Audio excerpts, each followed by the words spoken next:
ಒರಿಸ್ಸಾದಿಂದ ಬಂದಿದ್ದಾರೆ. 4 people have come from Orissa. They have booked a room taking the assistance of one Mr. Suresh here. They have entered the premises. After entering the premises, they have met one of our MLAs. Morning.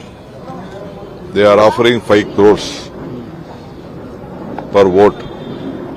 They have come with a blank check. They wanted 2 members. They have brought 2 checks from the BJP side.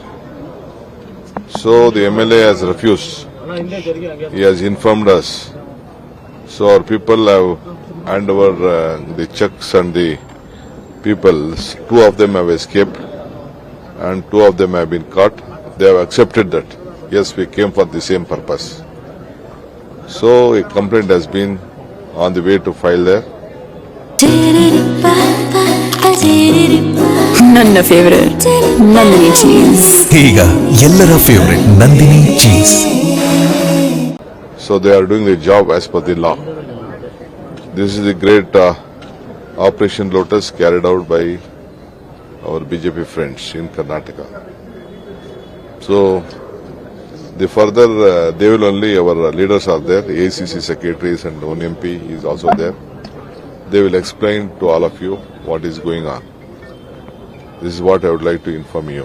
But sir, BJP ಎಲ್ಲ ಕಡೆನೂ ಹೀಗೆ ಮಾಡಿ. ಈಗ ನಾನು ತಮಗೆ ಹೇಳ್ತಾ ಇದ್ದೀನಿ, ನಮ್ಮ 8 MLA ಇದ್ರು, 4 ಜನ ಬಂದಿದ್ದಾರೆ. ಒಬ್ಬ ಲೋಕಲ್ ಯಾರೋ ಒಬ್ಬ ಬ್ಯಾಟ್ರಾಯನ್ಪುರ ಸುರೇಶ್ ಅನ್ನೋ ಹತ್ರ ಬುಕ್ ಮಾಡಿಸಿದ್ದಾರೆ, ಆನ್ಲೈನ್ ಅಲ್ಲಿ ಹೋಗಿದ್ದಾರೆ. ಬೆಳಗ್ಗೆ ನಮ್ಮ MLA ಮೀಟ್ ಮಾಡಿದ್ದಾರೆ, ಒಬ್ಬನ್ನ ತಲಾಕೊಂಡಿದ್ದಾರೆ. MLA ತಿಳಿಸಿದ್ದಾರೆ 5 ಕೋಟಿ ಕೊಡ್ತೀವಿ ಒಂದು ಓಟ್ಗೆ ಅಂತ ಅಂದ್ಬಿಟ್ಟು ಭರವಸೆ ಕೊಟ್ಟಿದ್ದಾರೆ. ಅವರು ಕುದುರೆ ವ್ಯಾಪಾರಕ್ಕೆ ಇಲ್ಲ ಅಂತ ಹೇಳಿದ್ದಾರೆ. ಇದನ್ನ ಚೆಕ್ ಅನ್ನ ಎಲ್ಲ ಸೀಸ್ ಮಾಡ್ಕೊಂಡಿದ್ದಾರೆ. ಪೊಲೀಸ್ ಸ್ಟೇಷನ್ಗೆ ಫೈಲ್ ಮಾಡ್ತಾ ಇದ್ದಾರೆ. ಮುಂದೆ ಕಾನೂನು ಏನಿದೆ ಅದಕ್ಕೆ ಕ್ರಮ ಕೈಗೊಳ್ತಾರೆ.